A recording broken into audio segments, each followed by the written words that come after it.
Patrick Reeder got up at 5 in the morning, as he had done every weekday for the past 20 years. At 45, he looked older than his age. His hands, covered with scars from metal workpieces, his graying temples, and deep wrinkles around his eyes betrayed a man who had spent most of his life working. His auto repair shop, Reeder Auto, was located on the outskirts of Amarillo, in an industrial area between old oil derricks and new shopping malls. The shop was his pride and joy. What started as a small garage for repairing trucks had grown over a decade and a half into a successful business with 4 employees and a steady clientele. Patrick specialized in heavy equipment. In a region where the oil industry still played an important role, there was always work for a good mechanic. "Good morning, beautiful," he whispered, kissing Ruby on the forehead as she slept. She mumbled something unintelligible and rolled over. At 38, Ruby was still an attractive woman, slim, with chestnut hair that she styled skillfully and that special charm that attracted clients to the glamour beauty salon. Ruby had been a makeup artist for 10 years. She started out as a simple manicurist, but gradually mastered all the intricacies of the beauty industry. Now brides from all over the county made appointments with her, and on weekends, she often traveled to weddings and special events. Her work brought her not only income, but also a sense of independence that she had so lacked in the early years of her marriage. Their house on Park Street was modest but cozy. 2 stories, 3 bedrooms, a small backyard with a barbecue that Patrick had built himself. It was a typical middle-class American home, where everything spoke of stability and family values.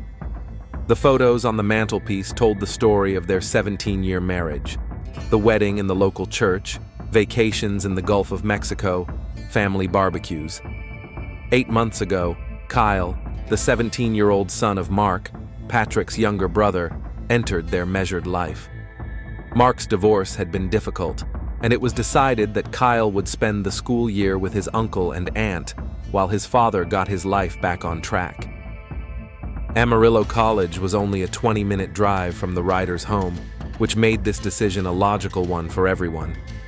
Kyle studied automotive technology, planning to work in the oil industry in the future. A tall, athletic guy with dark hair and blue eyes, Kyle quickly became a favorite in the Reeder household. Patrick saw him as a continuation of the family tradition. His nephew often helped out in the workshop on weekends, demonstrating a natural aptitude for mechanics. "Uncle Pat, can you give me a ride today?" Kyle asked as he came down for breakfast. He was dressed in jeans and a college t-shirt, his backpack slung casually over his shoulder. "Sure, kid. Do you have practical classes today?" "Yes, all day in the workshop. We're taking apart the gearbox on an old Ford." Patrick nodded approvingly. He liked that Kyle took his studies seriously. The Riders family had always valued hard work and professionalism. Ruby appeared in the kitchen, already dressed and ready for work. She wore a light dress, her hair neatly styled, and professional makeup that emphasized her natural beauty. Patrick still felt proud when he looked at his wife. Even after so many years of marriage, she remained special to him. "I have 3 brides and 2 graduates today," she said, pouring herself a cup of coffee. "I won't be back before 8. "Maybe we should order pizza?" Kyle suggested. "I'll be home late anyway. We have extra classes today." Patrick noticed Ruby glance quickly at her nephew, but he didn't think much of it. Over the past few months, he had grown accustomed to Kyle's presence in the house, changing their usual rhythm of life. The workday at the shop began with a difficult job, restoring the engine on an old oil drilling rig. Patrick loved challenges like this. Working with metal and machinery required complete concentration, leaving little time for unnecessary thoughts.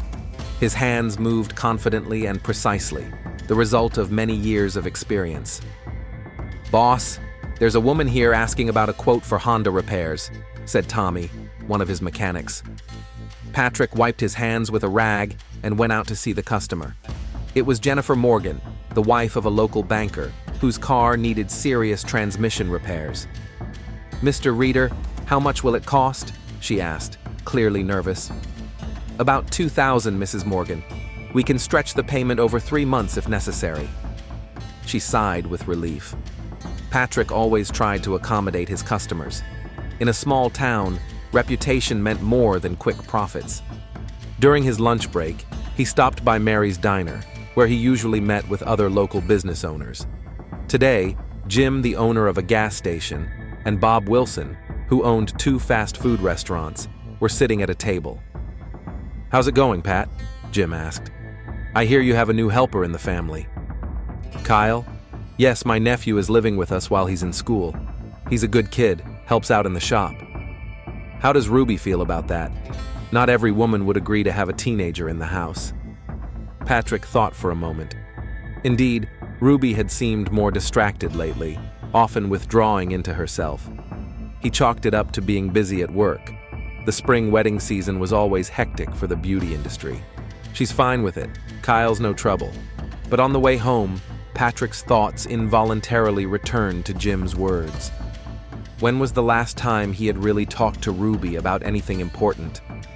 Their conversations in recent weeks had been limited to everyday issues and weekend plans. An unusual silence greeted him at home. Ruby hadn't returned from work yet, and Kyle was apparently still at college. Patrick opened a beer and turned on the news. The usual evening program: local politics, weather report, sports results. Ruby returned at 8:30. She looked tired but satisfied. "How was your day?" Patrick asked, putting his arm around her waist. 3 brides in a row is a challenge even for me, but everything went well." She tilted her head back, pressing herself against him.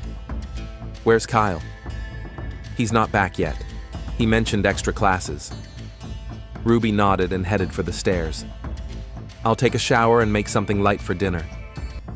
Kyle didn't show up until 9:30, apologizing for being late. "The teacher asked me to help prepare the workshop for tomorrow's classes. I couldn't say no." Over dinner, the conversation turned to plans for the weekend. Mark was coming to visit his son, and Ruby had received an order for a wedding in a neighboring town. "So it's going to be a boys' trip," Patrick smiled. "How about going fishing?" "Sounds great," Kyle agreed, but Patrick noticed that his nephew glanced at Ruby. When they went upstairs to bed, Ruby took a long time in the bathroom. Patrick lay in bed thinking about the day. Everything was as usual, but something had subtly changed in the atmosphere of the house. Maybe it was just fatigue, or maybe it was a natural adjustment to the presence of a third person in their family life. He couldn't have known that behind the bedroom wall, Kyle lay awake, staring at the ceiling and thinking about the same person he was. He couldn't have known that Ruby's phone was silently flashing notifications of new messages. He couldn't have imagined that their measured life had already begun its descent into a tragedy that would shake not only their family, but the entire town of Amarillo. For now, it was just another ordinary Wednesday at the Reeder family home. Tomorrow would be Thursday, then Friday, then the weekend. Life went on as usual, but beneath the surface of normality, forces were already forming that would soon change everything. It had been 3 weeks since Patrick last thought about how something had changed in their home. The first real suspicions began with a small thing.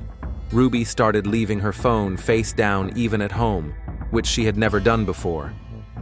On Thursday morning, as Patrick was making coffee, Ruby's phone vibrated on the kitchen table.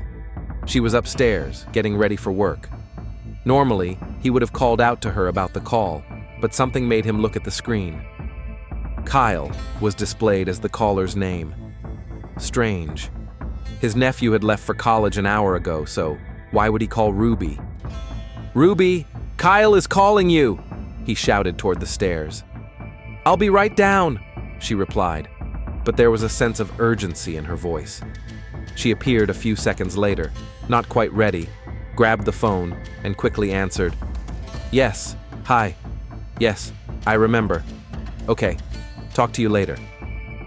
The conversation lasted no more than 30 seconds, but Patrick noticed that Ruby had turned away from him during the call. "Is something wrong?" he asked. "No, nothing serious. Kyle forgot to ask about dinner tonight. He has training until late. The explanation sounded reasonable, but why discuss it so early in the morning? And why did Ruby seem slightly agitated?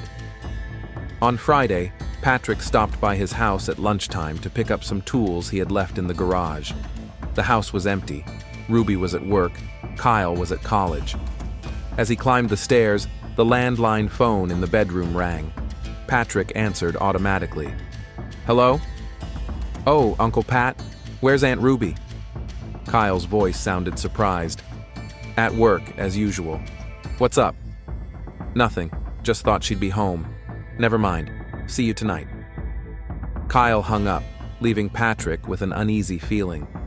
Why did his nephew expect Ruby to be home during work hours? And why did he call the home number instead of her cell? On Saturday, they went to Walmart for their weekly grocery shopping. It was usually a pleasant family tradition. The three of them would go together. Ruby would make the list, Patrick would carry the heavy bags, and Kyle would help choose the groceries. But this time, something was off. Ruby seemed distracted, forgetting twice to pick up items from her own list. And while they were waiting in line at the checkout, her phone rang. She glanced at the screen and quickly rejected the call. "Who was that?" Patrick asked. "A client. About Monday. I'll call her back later." But Patrick noticed that Kyle had also glanced at Ruby's phone, and a look of tension flashed across his face. On Sunday, during a family dinner, Patrick decided to bring up the issue that was bothering him.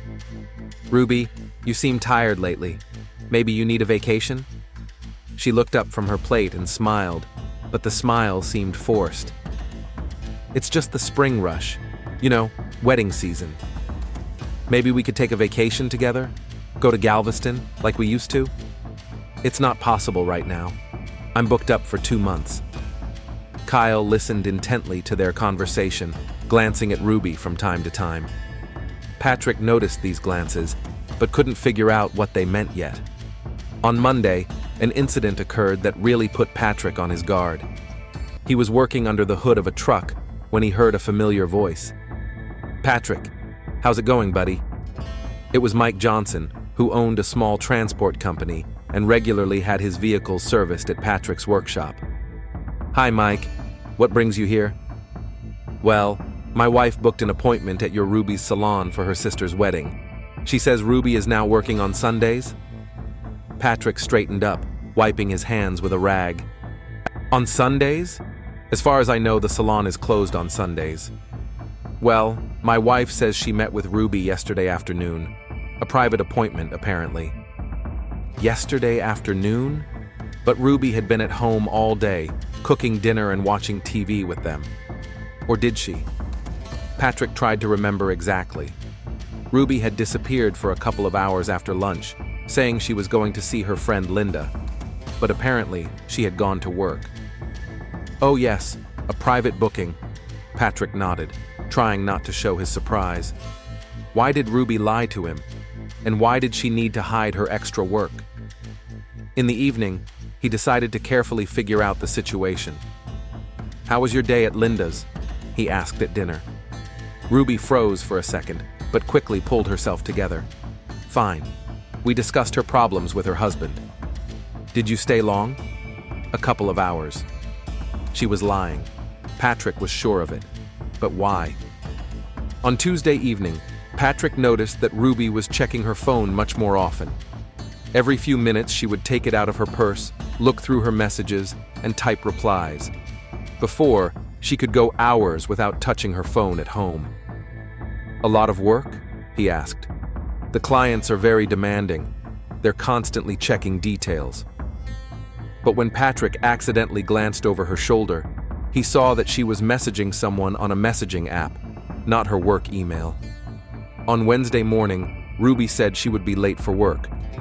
"I have a photo shoot with a model for my portfolio. It might run until 10. "What about dinner?" "Kyle can order pizza, or make something yourself." That was unusual too. Ruby always tried to cook family dinners, even when she was tired. Patrick decided to stop by the salon around 7 in the evening to surprise his wife. Maybe he would invite her to dinner at a restaurant, like in the old days. The glamour salon was located in a small shopping center in the north of the city. When Patrick arrived, he saw that most of the stores were already closed, including the salon itself. Only a few windows were lit, but the salon was dark. He parked and walked up to the window. The salon was definitely closed. There were no signs of a photo shoot or work. Patrick took out his phone and dialed Ruby's number. "Hi, how are you?" she answered. There was a noise on the line that sounded like traffic. "I'm fine. How's your photo shoot?" "It's going well. Another 2 hours, I guess." "Where's the shoot?" A short pause. "In a studio on the other side of town. The photographer rents the space." "Okay. See you at home." He hung up and stood in front of the dark salon. Ruby was definitely lying. But where was she really? Patrick arrived home at 7:30. Kayla wasn't home, although his car was in the driveway. Perhaps he had walked to a friend's house or to the gym. Ruby returned at 10, as promised. She looked fresh and rested, not at all like someone who had worked all day and then spent several more hours at a photo shoot. "How did it go?" Patrick asked. "Great. The model was professional and so was the photographer. We got some beautiful shots for the portfolio." "And Kyle still hasn't come back?" "Kyle is home. He went up to his room an hour ago." So his nephew had come back before Ruby. Interesting. On Thursday, Patrick decided to conduct a little experiment. He told Ruby that he would be working late until 8 due to an urgent order, even though he planned to return at the usual time. At 6:30, he parked a block away from the house and walked to the backyard. The lights were on in the kitchen and living room. Through the kitchen window, he could see Ruby and Kyle. They were sitting at the table, very close to each other, talking intensely about something. Patrick couldn't hear their words, but their body language suggested that the conversation was intimate. Ruby put her hand on Kyle's shoulder, and he covered her palm with his. It lasted only a few seconds, but Patrick felt he had seen something more than ordinary family closeness. He moved away from the window, feeling strange. Maybe he had simply misinterpreted a normal conversation. Ruby had always been caring toward Kyle, treating him almost like a son.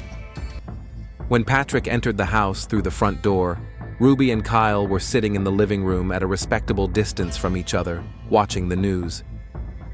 "You're early," Ruby remarked. "You finished sooner than you thought." On Friday evening, the whole family went to the local movie theater to see a new action film. During the screening, Patrick noticed that Ruby and Kyle exchanged glances several times in the dark auditorium. Maybe it was his imagination, but it seemed to him that some kind of silent communication was taking place between them. After the movie, they went to Denny's for dinner. Ruby sat next to Kyle at the table, which was unusual. She usually sat across from or next to Patrick. "How's school?" Patrick asked his nephew. "Fine. Next week we're defending our project on internal combustion engines. If you need help, let me know. I have some diagrams in my workshop." "Thanks, Uncle Pat, but I think I can handle it." Ruby listened silently to their conversation, smiling at Kyle from time to time. These smiles also seemed special to Patrick. On Saturday morning, when Kyle went to the gym, Patrick decided to talk to his wife directly. "Ruby, I think you're hiding something from me." She looked up sharply from her newspaper. "What do you mean?" "These late nights, strange phone calls, secret messages on your phone. What's going on?" Ruby stood up and walked to the window, turning away from him. "Nothing's going on, Patrick. You're thinking too much. I'm not blind. You've changed. You're different. People change. It's normal. But not so drastically and so quickly." She turned to him, and in her eyes, he saw something like fear. "I'm just tired. Of work. Of the routine. I need some space to figure myself out." "Space from what? From me?" "From everything, including you." Those words hit Patrick like a physical blow. In 17 years of marriage, Ruby had never said anything like that. "Ruby, if there are problems, we can solve them, together." Not all problems can be solved, Patrick.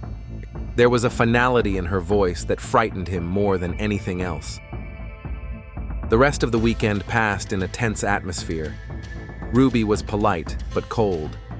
Kyle seemed to sense the tension and tried to stay out of his uncle's sight. On Sunday evening, as Patrick lay in bed, he realized that his suspicions no longer seemed paranoid.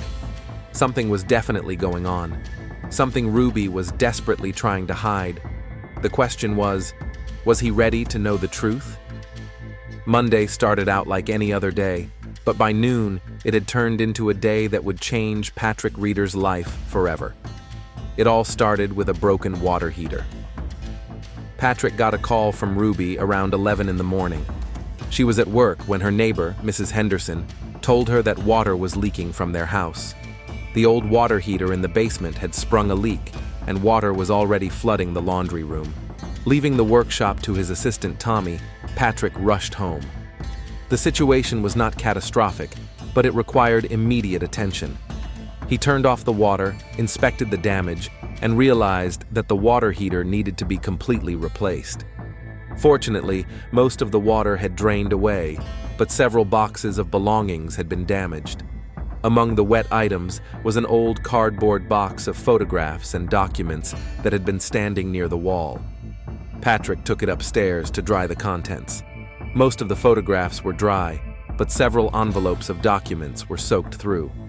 While sorting through the wet papers on the kitchen table, Patrick came across a small notebook belonging to Ruby that he had not seen before. The cover was damp, and the pages were stuck together. He carefully opened it, hoping that the contents could be salvaged. The first few pages contained the usual notes, client phone numbers, work memos, shopping lists. But when Patrick reached the middle of the notebook, his breath caught in his throat. The page contained a combination of numbers that he initially mistook for a phone number. But upon closer inspection, he realized it was a phone password. Next to it was written, "If something happens to the main one." Below that was another entry. K. WhatsApp, delete every day. Patrick's heart began to race. K. Could only mean one name in their house. Kyle. Ruby was always careful with technology, but she never wrote down passwords. Why would she suddenly need backup access to her phone? And what did the note about deleting messages every day mean? Patrick glanced at his watch. Ruby would be home from work in 4 hours, and Kyle would be at college until 6.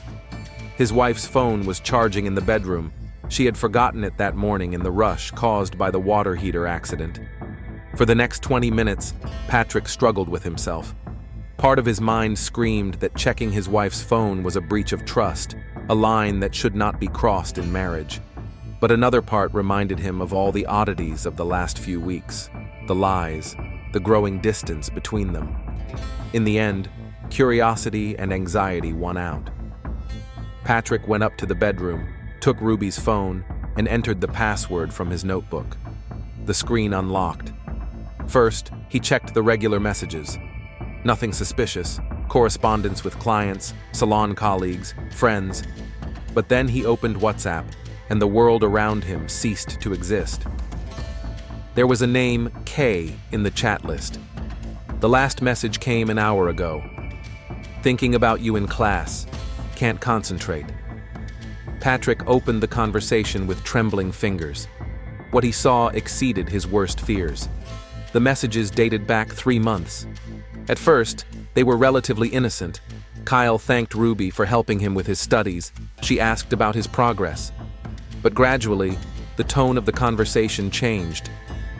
"You look especially beautiful today," Kyle wrote 2 weeks ago. "Silly, don't say things like that," Ruby replied, but she attached a kiss emoji to the message. "I can't stop thinking about last night. I liked it too, but we have to be careful. When Uncle Pat goes fishing, we can spend the whole day together. I want you right now." Patrick read message after message, feeling something break inside him. This wasn't just an emotional connection or flirting. The content of some of the messages left no doubt about the physical intimacy between his wife and his nephew. Ruby wrote about how she liked Kyle's touch, how she looked forward to moments when they were alone. Kyle responded with the ardor of a 17-year-old teenager, but his messages also revealed a maturity beyond his years.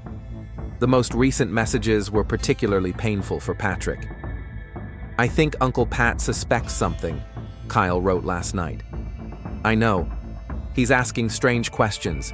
We need to be even more careful. Maybe we should tell him? I don't want to lie anymore." "No, he'll kill us both. Literally. We have to wait until summer when you go back to your father. I don't know if I can hold out until summer. I want to be with you for real. Soon, my dear. Just hang in there a little longer." Patrick put down the phone. His hands were shaking so badly that he could barely hold the device. His mind was in chaos. Rage, pain, disgust, and disbelief mixed into a toxic cocktail of emotions. His wife had slept with his nephew, a 17-year-old boy he had taken into his home, whom he considered almost a son. Ruby, with whom he had lived for 17 years, whom he loved and trusted unconditionally, had betrayed him in the most cruel way. But even more frightening was the realization that it had been happening right under his nose. All of Kyle's late work, meetings with friends, and extra classes were lies, a cover for their relationship. Patrick tried to remember when it might have started. The correspondence mentioned events from 3 months ago, which meant it had begun shortly after Kyle moved in with them, maybe even in the first few weeks. A wave of nausea washed over him. How many times had they done this in his house, in his bed, when he wasn't there? Had they laughed at him while planning their meetings? The sound of the front door opening made Patrick look up sharply. Ruby had come home from work earlier than usual. "Patrick, are you home?" she called from the hallway. He quickly closed WhatsApp and put his phone back on the charger. He needed time to collect his thoughts and decide what to do. "In the bedroom," he replied, trying to make his voice sound normal. Ruby came upstairs. She looked worried and tired. "How's the water heater? The neighbor says there's no water." "Everything's under control. They'll bring a new one tomorrow." She nodded and walked over to the mirror, starting to take off her earrings. In the reflection, Patrick saw her face, familiar, but now it seemed foreign to him. "I forgot my phone this morning," she said, reaching for the nightstand. "Yes, I noticed." Ruby picked up her phone and automatically checked her messages. Patrick watched her face, trying to figure out if she suspected anything, but she just scrolled through her notifications and put her phone in her purse. The next 2 hours before Kayla's return were agonizing. Ruby behaved as usual. She made dinner, talked about her day at work, asked about the renovation. Patrick responded automatically, fighting the urge to yell at her, to demand an explanation immediately. But he knew he had to wait until Kayla was out of the house. It was going to be a difficult conversation, and his nephew should not be involved. Kyle showed up at 6:30, cheerful and relaxed. At dinner, he talked about the project he was defending that week and joked with Patrick as usual. But now, Patrick saw things he hadn't noticed before. How Kyle looked at Ruby, how she smiled back at him, how their fingers accidentally touched when they passed dishes to each other. After dinner, Kyle said he was going to a friend's house to study for tomorrow's exam and would be back late. Patrick watched him to the door, thinking that his nephew might not be going to a friend's house, but rather making up an excuse to stay away from home so as not to disturb his uncle and aunt. When the door closed behind Kyle, Patrick realized that the moment had come. Ruby was washing dishes in the kitchen, humming a tune to herself. It was a familiar domestic scene that Patrick had witnessed thousands of times, but now it seemed to him like a disgusting parody of family idyll. "Ruby," he said, entering the kitchen, "we need to talk." Something in his tone made her turn around. Seeing the look on his face, she immediately knew something was wrong. "About what?" "About Kyle." Ruby's face changed instantly. She turned pale, almost gray. "What do you mean?" "I know, Ruby. I know everything." She lowered her hands into the soapy water, keeping her eyes on him. "I don't understand what you're talking about." I read your messages. The plate slipped from Ruby's hands and shattered on the bottom of the sink. The sound of breaking glass filled the kitchen. Patrick. 3 months, Ruby. 3 months you slept with my 17-year-old nephew in my own house. She grabbed the edge of the sink as if trying to stay on her feet. It's not what you think. Not what? Then what? Explain to me what I want you right now, and I liked what happened last night mean? Ruby covered her face with her hands. My God. How could you? How could you do this to me? To us? She didn't answer, just shook her head. And don't tell me he seduced you. He's a child, Ruby. He's 17. I know, she finally shouted. You think I don't know? You think it's easy for me? Easy? It's easy for you? Patrick felt a rage rising inside him that he had never felt before. You destroyed our family. You used a child, and it's easy for you? No. Ruby turned to him, and he saw the tears on her face. It's not easy for me. It's hell, Patrick. Every day is hell. Then why? Why didn't you stop? She sat down at the kitchen table, pressing her hands to her face. I don't know. I didn't plan it. It just happened. Nothing just happens. It's a choice, Ruby. You chose to cheat on me with a child. The next half hour was the hardest of Patrick's life. Ruby told him through her tears how it all started. At first, Kyle just asked her for advice. Then they started spending more time together when Patrick worked late. Then there were long conversations, emotional intimacy, and their first kiss 2 months ago. He made me feel needed, wanted. We've been living like roommates for a long time, Patrick. Don't you dare blame me for what you've done. I'm not blaming you, but it's true. When he looked at me, I felt alive again. Patrick listened, feeling something inside him break completely. Not only had his wife cheated on him, but she was trying to justify it with their family problems. Do you realize he's a minor? That's a crime, Ruby. He's almost 18. Almost doesn't count. He's a child. They talked late into the night. Ruby swore she wanted to end the relationship with Kyle, but couldn't. Patrick tried to understand how he could have been so blind as to not notice what was going on. By 3 in the morning, they were both emotionally exhausted. Kyle never came home. Perhaps he felt it was better to spend the night at a friend's house. What now? Ruby asked in a quiet voice. Patrick was silent for a long time, staring out the window. I don't know. I don't know, Ruby. He knew he was on the verge of making decisions that would change everything. He could call the police. His wife's relationship with his underage nephew was a crime. He could kick them both out of the house. He could try to resolve everything within the family. Kyle has to leave tomorrow, he finally said. To his father's. Immediately. And then? Then we'll see. First, we have to stop this madness. Ruby nodded without looking up. Patrick. Don't. Not now. He stood up and headed for the stairs. I'll sleep in the guest room.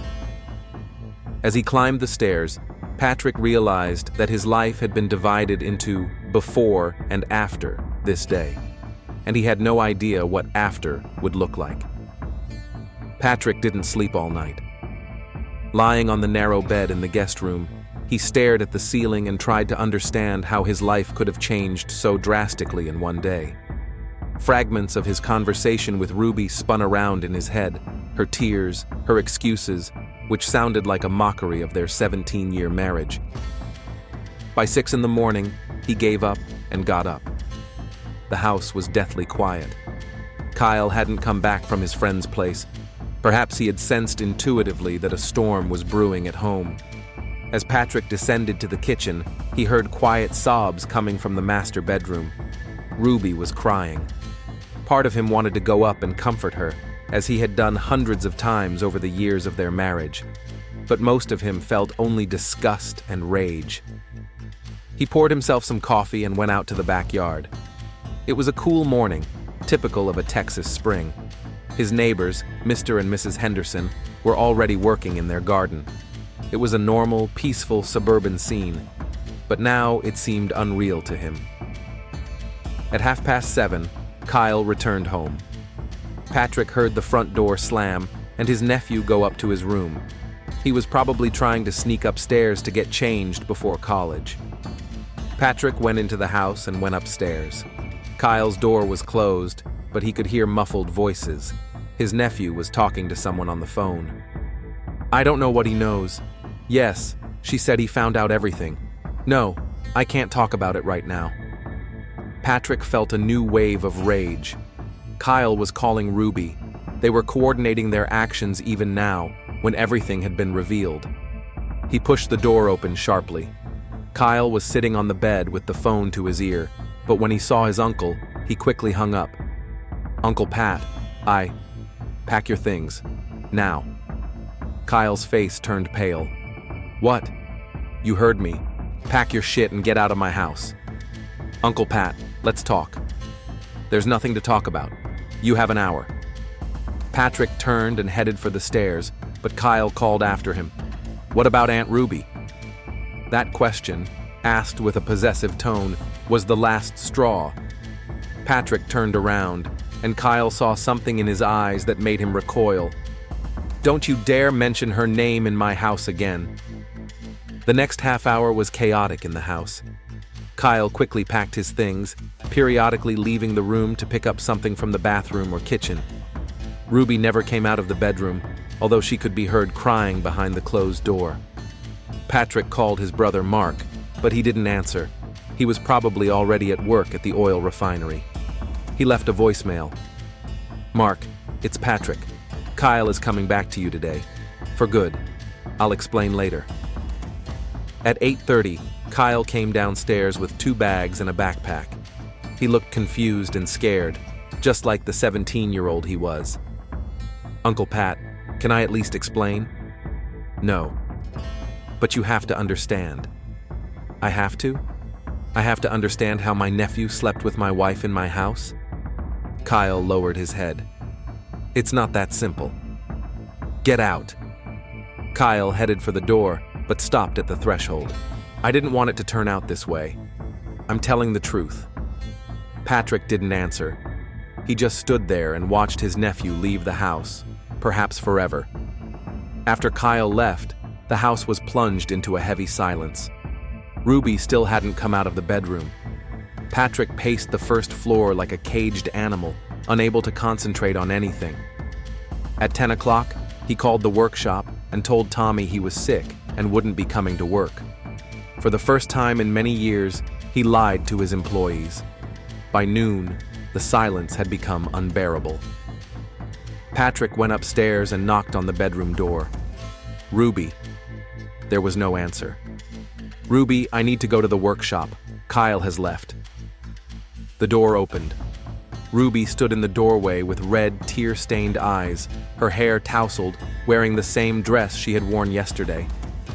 "He's gone?" "To his father's." She nodded, but in her eyes he saw not relief, but a kind of panic. "What will happen to us now?" "I don't know." "Patrick, we can fix this. We can try." "Fix it?" Patrick's voice grew louder. "You think you can fix the fact that you slept with a child? He's not a child. He's 17. 17. Ruby started crying again, but now there was no remorse in her tears, only self-pity. "You don't understand what we had." "I understand enough." "No, you think it was just lust, but it wasn't. We had a real connection." Those words hit Patrick harder than a physical blow. Ruby hadn't just cheated on him. She had fallen in love with a 17-year-old boy. A real connection with a child? He understood me. He saw me as a woman, not a servant. A servant? Did I treat you like a servant? You treated me like a piece of furniture, like a part of the house that just had to function. They yelled at each other, spilling out years of pent-up resentment and grievances. Patrick accused Ruby of betrayal and perversion. She blamed him for indifference and emotional deafness. "Maybe I should have cheated on you a long time ago," Ruby shouted at one point.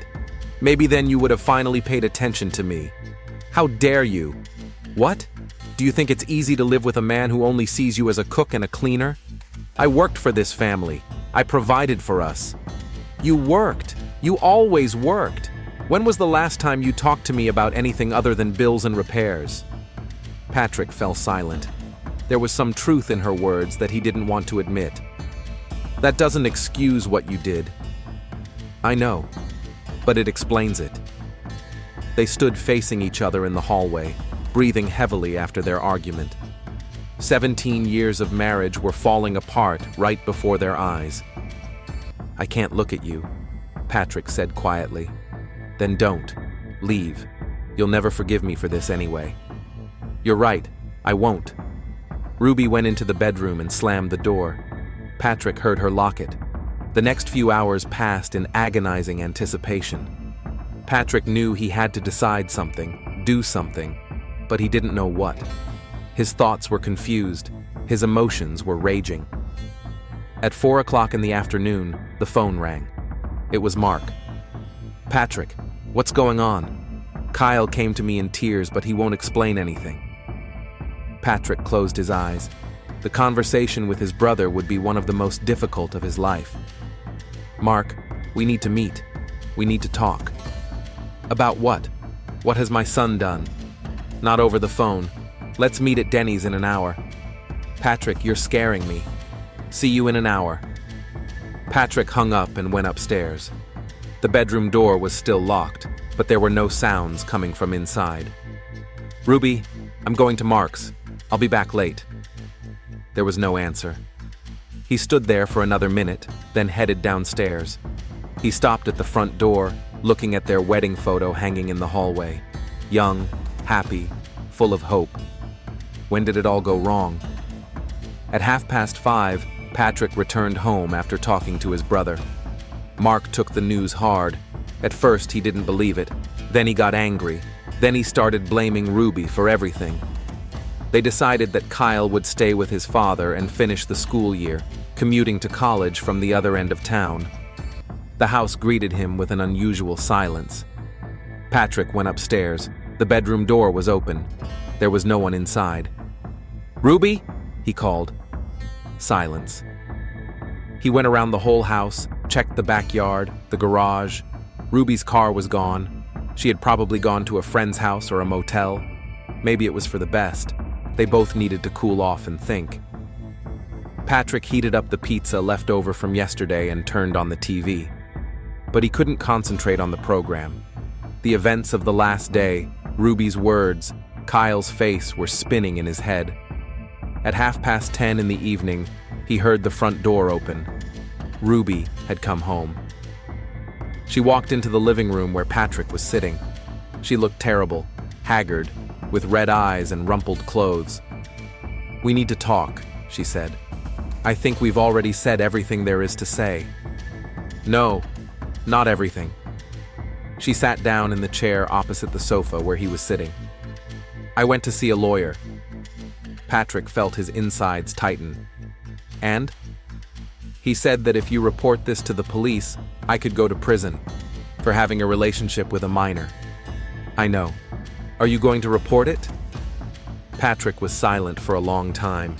He had been thinking about it all day, but had not yet made a final decision. I don't know. Patrick, I beg you. Beg me for what? To keep quiet about my wife seducing my nephew? It wasn't seduction. There were feelings between us. Feelings? For a 17-year-old? Yes, and I don't regret it. The last sentence sounded like a slap in the face. Patrick slowly got up from the sofa. You don't regret it? No. For the first time in years, I felt alive. For the first time, someone saw me as a woman, not a housekeeper. Then why the hell are you begging me not to go to the police? Because I don't want to go to jail, but I don't regret what happened between us. Patrick looked at his wife and realized he didn't know her. This woman sitting in front of him, talking about her feelings for a teenager, was a stranger. You're sick, Ruby. I'm not sick. I'm in love. With a child. With a man who treats me like a woman. Something inside Patrick snapped. 17 years of marriage, 17 years of working for this family, 17 years of love and care, and all of that meant less to her than 3 months with a teenager. He moved toward her, not knowing what he was going to do. Ruby saw something in his eyes and backed away. Patrick. Everything that happened next was a blur. Ruby tried to get up from the chair. He grabbed her by the shoulders. She pushed him away, shouted something about how he never understood her. And suddenly Patrick felt his hands tighten around her neck. Ruby tried to scream, scratched his hands, struggled, but he couldn't stop. All the pain, rage, and humiliation of the last few days spilled out in this movement. When he finally let her go, Ruby fell lifelessly to the floor. Patrick stood over his wife's body, breathing heavily. His hands were shaking. The house was completely silent. What had he done? The next hour passed in a kind of unreal frenzy. Patrick knelt next to Ruby's body, trying to revive her, even though he knew it was too late. Then he sat on the floor for a long time, his head in his hands. When the shock subsided a little, thoughts began to form in his head. His life was over. If he confessed to the murder, he would be imprisoned for many years, perhaps forever. But what else could he do? Patrick tried to reconstruct the events. There were almost no signs of a struggle in the room. The chair had moved slightly, and the coffee table remained in place. His hands were scratched from Ruby's nails, but that could be explained. He picked up the phone and started dialing 911 several times, but couldn't bring himself to complete the call. Each time, he was overcome with horror at the thought of what would happen next. At midnight, Patrick finally made up his mind. He would dial 911, but he wouldn't explain anything. Let the police figure it out for themselves. 911, what emergency do you need? Police. My wife. I think she's dead. Sir, where are you located? Patrick gave the address. What happened to your wife? I don't know. I came home and she wasn't breathing. Sir, stay where you are. An ambulance and the police are on their way. At 1:15 a.m., the first patrol car arrived at the house on Park Street. Officers Thomas Riley and Jennifer Carter found Patrick Reeder sitting on the porch. Sir, did you call emergency services? Yes. My wife is in the living room. Officer Carter entered the house while Riley stayed with Patrick. When did you find her? About an hour ago. I came home and she was lying on the floor. A minute later, Carter's voice came from inside the house. Thomas, call the detectives and the crime scene team. It looks like a homicide. Riley looked closely at Patrick. Sir, where were you tonight? At my brother's. We talked about family problems. Until what time? Until 10:30. Then I drove home. And no one was home? No, I mean, my wife was there, but we didn't talk. I went to sleep in the guest room. Why the guest room? Patrick paused. We've been having problems in our marriage. Detective Sarah Collins arrived at the scene at 1:30. At 41, she was one of the most experienced investigators in the Amarillo Police Department's Homicide Division. A tall, slender woman with piercing brown eyes, she had seen it all in her 15 years on the force. The crime scene had been preserved. Ruby Reeder's body lay in the living room between an armchair and a coffee table. A preliminary examination revealed signs of strangulation, bruises on her neck, pinpoint hemorrhages in her eyes. Where's the husband? Collins asked Officer Riley. In the patrol car. He says he found her dead when he came home. Does he have an alibi? He claims he was at his brother's until 10:30. Collins nodded and headed for the patrol car. Patrick Reeder sat in the back seat, staring straight ahead. His hands rested on his knees, fresh scratches visible on his wrists. Mr. Reeder, I'm Detective Collins. I need to ask you a few questions. He looked at her with tired eyes. Okay. Tell me what happened tonight. I was at my brother's. I got back around 10:30. I went into the living room and found Ruby on the floor. Where was your wife before that? I don't know. She wasn't home when I left to go to my brother's. What time did you leave? 4:30. And she was out until 10:30? Probably. I don't know. Collins wrote down the answers, watching Patrick closely. He seemed shocked, but something about his behavior alarmed her. Mr. Reader, where did you get the scratches on your hands? Patrick looked at his wrists as if he were seeing the scratches for the first time. I don't know. Maybe I got them in the workshop. Did you work today? No, but I worked yesterday.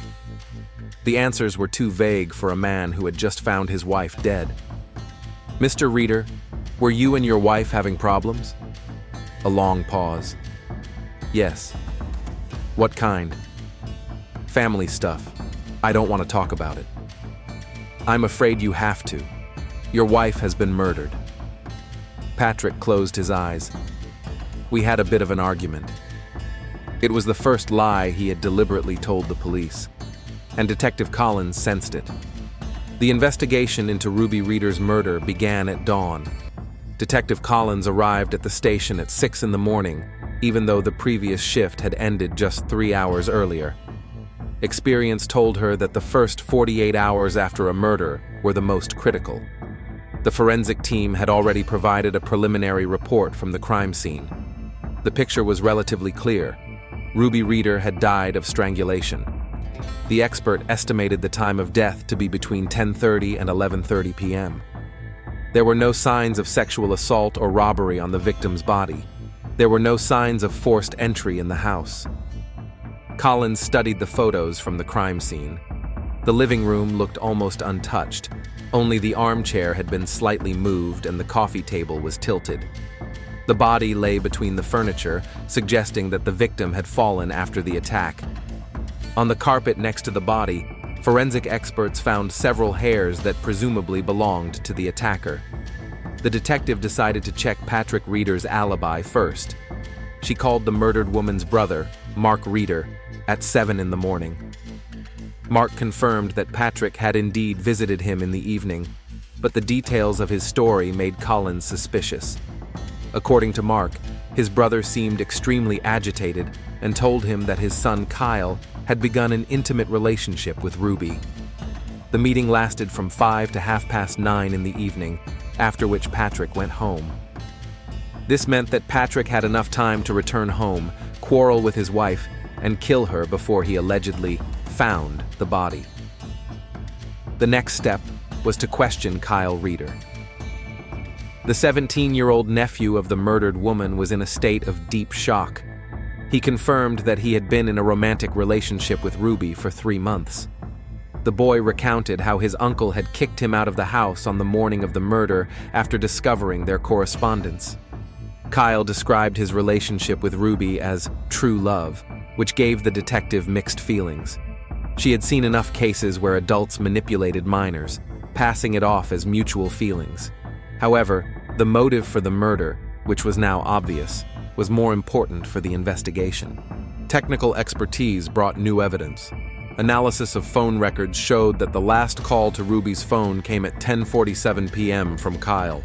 The call lasted only 30 seconds. Perhaps Ruby was unable to answer because she was already dead. DNA testing of hairs from the crime scene yielded an unambiguous result. They belonged to Patrick Reader. This was not surprising, given that he lived in the house, but the location of the hairs near the victim's body indicated their connection to the moment of the murder. The most important piece of evidence was the analysis of the scratches on the suspect's hands. The forensic doctor compared them with skin samples from under Ruby's fingernails and found a DNA match. Ruby had scratched her killer while trying to free herself from his grasp. On the third day of the investigation, Collins received the results of the suspect's psychological profile. Patrick Reader was described as a man with traditional views on family and marriage, prone to suppressing his emotions and exhibiting explosive behavior in stressful situations. The discovery of his wife's affair with his underage nephew could have been the catalyst for a crime of jealousy and wounded pride. The detective also examined the family's financial situation. The Readers were not wealthy, but they lived a stable life. No large debts or insurance policies that could have been a motive for murder were found. This definitively ruled out financial motives. The decisive piece of evidence was the examination of Ruby's cell phone. Technicians recovered deleted correspondence with Kyle, including messages sent on the day of the murder. In her last messages, Ruby wrote that she was afraid of her husband's reaction and wanted to leave town. Kyle tried to dissuade her from this decision. The timestamps on the messages showed that Ruby was alive and active on her phone until 10:15 p.m. After that time, she did not respond to her nephew's calls or messages. On the fourth day, Collins decided to re-interview Patrick Reeder. This time, she had enough evidence to charge him. Patrick came to the police station voluntarily, as he had done before. He looked tired and aged, but he carried himself with dignity. The detective began with the formalities, reading him his rights and obtaining his consent to be questioned without a lawyer. Collins methodically presented the evidence she had gathered. DNA under the victim's fingernails that matched his scratches. A timeline that gave him the opportunity to commit the murder. A motive in the form of discovered infidelity. Contradictions in his initial statements. Patrick listened silently, his face gradually losing color. When the detective finished listing the evidence, an uncomfortable silence hung in the interrogation room. "Mr. Reeder, do you have anything to add?" A long pause. Patrick looked at his hands resting on the table. The scratches had almost healed, but were still visible. "I didn't plan to kill her." The words came out quietly, almost in a whisper. Collins turned on the tape recorder to record the confession. "Tell us what happened that evening." Patrick closed his eyes and began to speak. His voice was even, emotionless, the voice of a man who had already accepted the inevitability of punishment. He recounted how he had discovered the correspondence between his wife and his nephew. He described the nighttime confrontation when Ruby confessed to the relationship with the minor. He explained how he had kicked Kyle out of the house and spent the day trying to figure out what to do next. The meeting with his brother was an attempt to find support and advice. Mark was shocked by his son's behavior, but advised Patrick to resolve the issue in a civilized manner, perhaps through a family psychologist. But when Patrick returned home and saw Ruby, all rational plans collapsed. She greeted him with a demand not to take away her freedom and a statement that she did not regret her relationship with Kyle. Moreover, she called her relationship with the 17-year-old teenager true love. She said that for the first time in years she felt alive, that he saw her as a woman, not a housekeeper. Patrick paused, trying to find the words to explain what happened next. 17 years of marriage. 17 years I worked for this family, loved them, cared for them, and all of that meant less than 3 months with a boy. The detective listened silently, understanding the psychology of the crime. Patrick was not a psychopath or a sadist. He was an ordinary man who had been pushed to his breaking point. "I don't remember exactly how it happened. I only remember grabbing her by the neck. I wanted her to shut up, to stop saying those horrible things.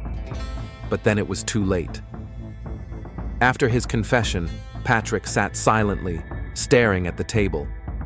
Collins understood that she was looking at a broken man who had lost everything: his family, his future, his self-respect. The arrest was a formality. Patrick did not resist when he was handcuffed. He asked for only one thing: to be allowed to close his workshop and pay his employees before he was taken to prison. News of Patrick Reeder's arrest quickly spread throughout Amarillo. The small town was shocked not only by the fact of the murder, but also by the circumstances that led to it. The story of the relationship between a mature woman and a 17-year-old teenager sparked heated discussions in bars, churches, and workplaces. Some condemned Ruby for corrupting a minor. Others blamed Patrick for his inability to resolve family problems peacefully.